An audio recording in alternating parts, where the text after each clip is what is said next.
তোমরা যারা আমার সাথে মাঝে মাঝে কথা বলতে চাও তারা চাইলে আমার দ্বিতীয় চ্যানেল গেমিং উইথ স্যারকে সাবস্ক্রাইব করতে পারো। এখানে তোমাদের সাথে আমি মাঝে মাঝে ফ্রি সময়ে আড্ডা দিতে পারবো। আসসালামু আলাইকুম। অষ্টম শ্রেণীর বাংলা এখন আমরা দেখবো তোমাদের শেষ কাজ গ এর উত্তর। তোমরা যারা কাজ ক এবং খ এর ভিডিওগুলো দেখো নাই, আমার প্লে লিস্টে ভিডিওগুলো আছে, তোমরা দেখে নাও। আর এখন আমি তোমাদের কাজ গ আলোচনা করব।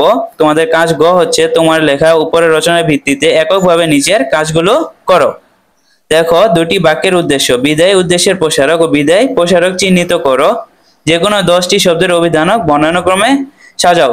তোমরা অবশ্যই কাজ 2 এর ভিডিওটা দেখে নিবে, নয়তো কাজ 3 এর সাথে তোমরা মিল পাবা না। দেখো, তোমাদের কাজ 3 এর উত্তর আমি দিয়েছি।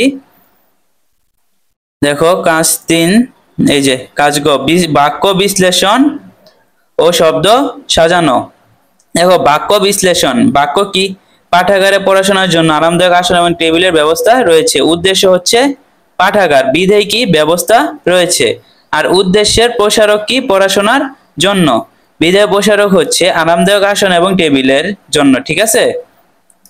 তারপর 2 নাম্বার, বাক্য কি? পাঠাগারে নিয়মিত বই আসে। উদ্দেশ্য কি? পাঠাগার। বিধেয় হচ্ছে বই আসে। উদ্দেশ্যের প্রসারক কি? নিয়মিত। বিধেয় প্রসারক হচ্ছে নতুন। ঠিক আছে। তারপর এটা ছিল তোমাদের গ নাম্বারের এই যে কাজ 1। এখন আমরা গ এর 2 নাম্বারটা দেখব। যে কোনো 10টি শব্দ অভিধানিক বর্ণানুক্রমে সাজাও। দেখো 10টা শব্দ কি কি?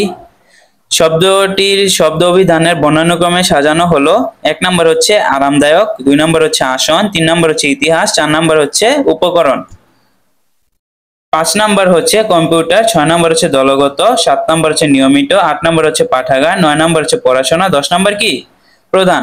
তোমাদের যদি ভিডিওটি ভালো লাগে তাহলে অবশ্যই আমাদের সাবস্ক্রাইব করে দিবা। আর তোমরা যদি এই কাজ ক এবং খ এর উত্তরগুলো না পাও, আমার ভিডিওর প্লে লিস্ট আছে, তোমরা দেখে নাও। এটা ছিল কাজ গ এর উত্তর। এই পর্যন্তই তোমাদের পরীক্ষার জন্য। এই পর্যন্তই ছিল। আল্লাহ হাফেজ।